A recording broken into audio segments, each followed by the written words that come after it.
Did you hear about the two thieves that stole a calendar? They both got 6 months. Hey, buddy, welcome back to SparkleDart. How you doing? Ooh, what do you want? Meet the other aide. He had a package from Professor. Look for you around Route 2. Good. No, I don't think I'll be doing that, but thank you for thinking of me. So welcome back to SparkleDart. You know the drill, right? We're just kind of having fun, eating pastrami, going down to the gym, and maybe hitting up the ellipticals, but not working out too hard because there's something interesting on the TV. You know, I have this gym that I go to sometimes because it's covered by my my company the company I work for rather has a fitness plan that they like every employee to be a part of, and I like to indulge them a little bit. I like to make sure that I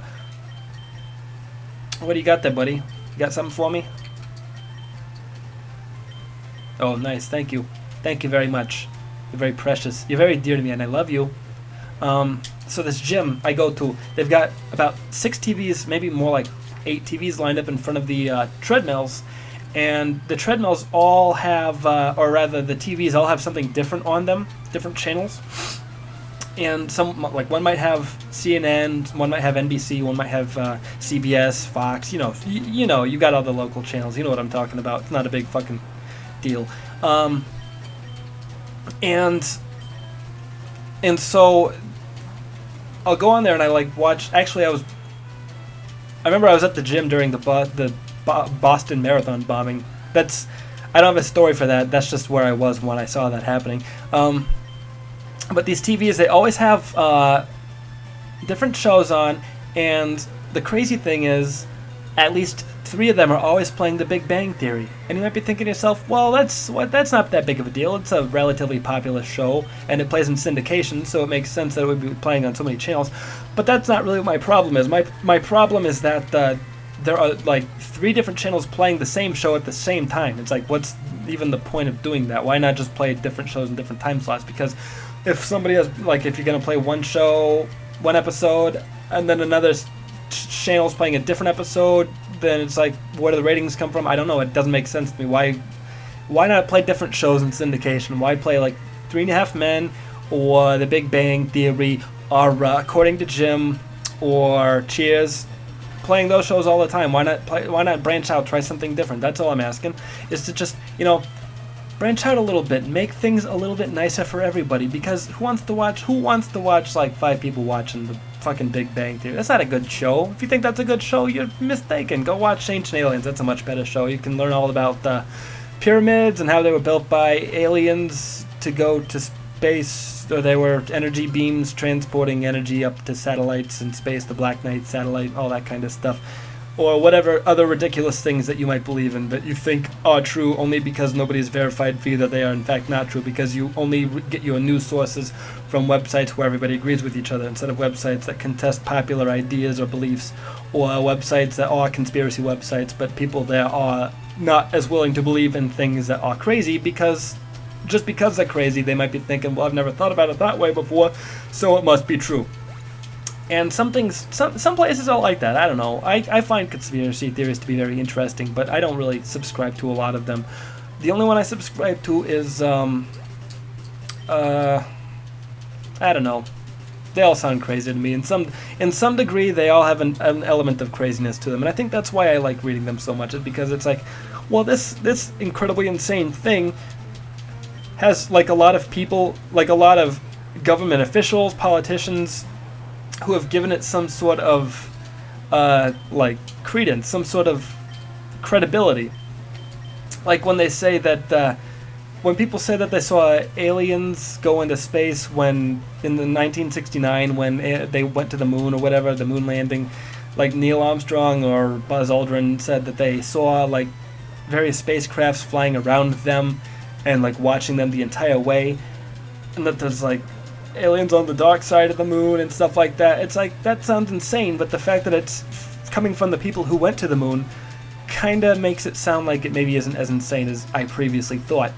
One theory, I guess, is that there's like a radiation belt that you fly through when you go to space, and there was this instance of a Chinese man, I believe he was, who got his head stuck in not his whole head, but like his head was in a super collider, when it was activated, and a positively charged electron went flying through his brain, and he saw like a blinding flash of light. He saw like things that weren't really there, like a schizophrenic would do. And I don't know, maybe they went through a radiation belt, and then that stuff fucked with their vision. I don't know. That's just my personal theory. I don't know if it's true or not. I don't know if that's some Illuminati, Freemason shit right there. But if it is, I don't know. Go look it up and then tell me if I'm right, because I want to be right and I don't care to be wrong. That's all I'm gonna say. If you're gonna tell me that I'm wrong, then I guess just, you know, whatever. That's fine. You can tell me that I'm wrong. I don't really give that much of a crap, because it's not something that I believe that harshly, and it's not something that I'm so committed to being right that it would upset me for like my whole life if I was wrong. There's really nothing like that. You could tell me that you killed my dad, and then I'd just be like, oh, I guess that's fine. And then I find out that you really didn't, and then I'm like, oh, cool. Well, my dad's still alive. You didn't really kill him. Oh, well, you just pulled my leg. That's real funny of you. And then we'd go out for drinks at the bar, and then he'd be like, yeah, I don't know why I said that. I was dared to say that by my friend, but I felt really bad as I was saying it. And I'm like, no, don't worry about it. I knew that it couldn't have been true, because I was talking to my dad like on the phone like 10 minutes before you said that to me. I'm like, unless he died in a car accident and somehow you heard about it before I did, which I guess could be possible, because if I'm talking to him on the phone and you somehow got your information from, like, I don't know, social media, something like that, it would make more sense that maybe you would know about it before I did, because honestly I don't really check in on social media that much. It doesn't seem that important to me. I don't really care that much. It's just not something I've ever been super interested in, social media. Now people, I've got a Facebook account. I've got Facebook. It's not, it's not like I'm opposed to the idea of having a Facebook. But when people say, like, when people get turned down for job interviews and stuff because they don't have a Facebook account, that's the point where I start like drawing the line. I start thinking to myself, that's, if they're qualified for the job, then why would you say that they can't have it because they don't have a Facebook page? I think that's ridiculous. And here's a positive spin you can put on that. If you really are interested in not having a Facebook page but still being gainfully employed, here's something you can do. If they say, you check out everything, we did a background check on you, you seem fine, we want to hire you, but we were just curious about why you don't have a Facebook page. And then you'll tell them, or they'll say, we were curious about why you don't have a Facebook page, we think that's kind of weird, do you have something to hide? And I'd be like, nope. And here's why you should hire me, is because I don't have a Facebook page, and I'll be less likely to slander your company online on social media like so many people like to do, because people don't like to work. They don't like to have tedious jobs where they have to go every day and like make the living, bring home bread or bacon or whatever it is people like to eat these days. I don't know, pita chips. And maybe they'll say, oh, that makes a lot of sense. We can see that as being you as being an asset to a company. And then they'll be like, yes, you should hire me right now. And then they don't hire you because they'll just say they went with somebody else, even though they still thought you were some sort of weird, like, serial killer or something. I guess because the fact that you don't have a Facebook page must make you a serial killer, right? That's how things work these days. I don't know, it really does seem that way to me. Is people think, for whatever reason, if you don't conform to social norms, that you're, like, either creepy or some sort of serial killer. Burps every episode. Does that make sense to you? I don't get it. Like, I was one of my last friends to have both a MySpace and a Facebook page, and like, why don't you have a MySpace? And I'm like, because it's a stupid idea. I don't want one. And then when I had MySpace, they're like, why don't you have a Facebook page? I'm like, it's the same thing as MySpace. Why would I? It's like the same thing. Why should I switch over if I've already got one of these pages? Why should I make another one? And they're like, that's just what people do. I'm like, but they don't have to do that, do they? Is that a requirement for being like a social human being, is to have a Facebook page also? And then they'll say yes, and they'll be like, oh, okay.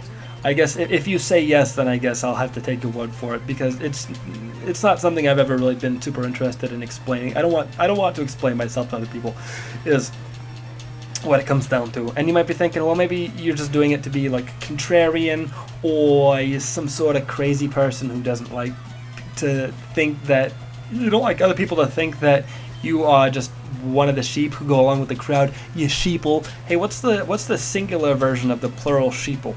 Is it sherson, or is it sheep, or is it sheeple? I don't know. This has been bothering me for a very long time, and nobody's explained it to me, because they all think when I say that I'm telling a joke.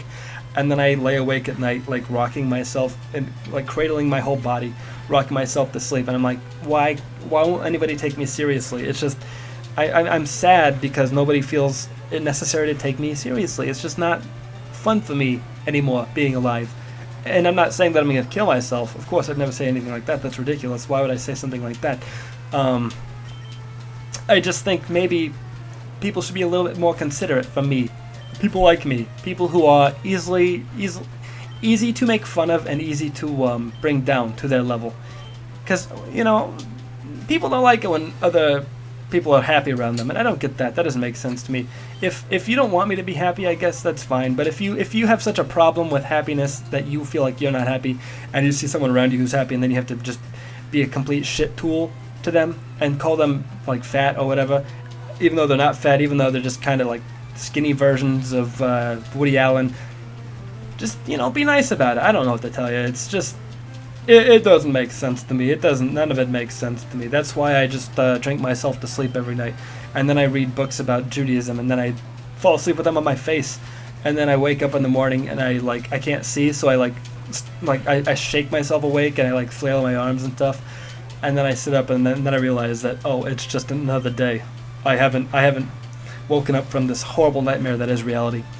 These are all jokes, by the way. Don't think that they're too serious, because they are jokes. And if you think that I'm being serious, then maybe you're the one who needs to go see a doctor. And I'll be a doctor. My name's Dr. SparkleDart. How can I help you? Oh, you hurt your knee falling down? What were you doing when you fell down? Oh, you were drunk? Oh, I guess, you know, your insurance covers it, so come right in and I'll give you some disinfectant, and then we'll talk about this. Oh, maybe you sprained your ankle? Oh, that's fantastic.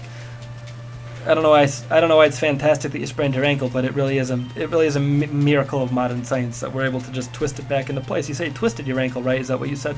So I'll just grab it and then spin it until it is back into place. And that's how bodies and bones work. Joints are disgusting to me. It's like, you know what a ball and socket joint is? If you've ever played with like Legos or Connects or something like that, you know that the Connects just clip into place. That's kind of like how your body works with the whole ball and socket nonsense. That's disgusting. You're like parts, you know? You're a bunch of organs and bones that fit together, and then it's all held in place by your muscles. And it's gross. Nobody wants to think about that. Well, nobody spends a lot of time thinking about that. I spend way more time thinking about that than I probably should. Honestly, it disturbs me, and I don't like being disturbed, but I do like that band Disturbed. They sing that song Down With The Sickness. I think that might have been in a Guitar Hero or Rock Band game, and you know what? I do like me some Rock Band and Guitar Heroes, so go check those out. Those are very fun. They're fun for me, and they're fun for everybody involved. Aren't you a little toughy? Wow, that's very homoerotic.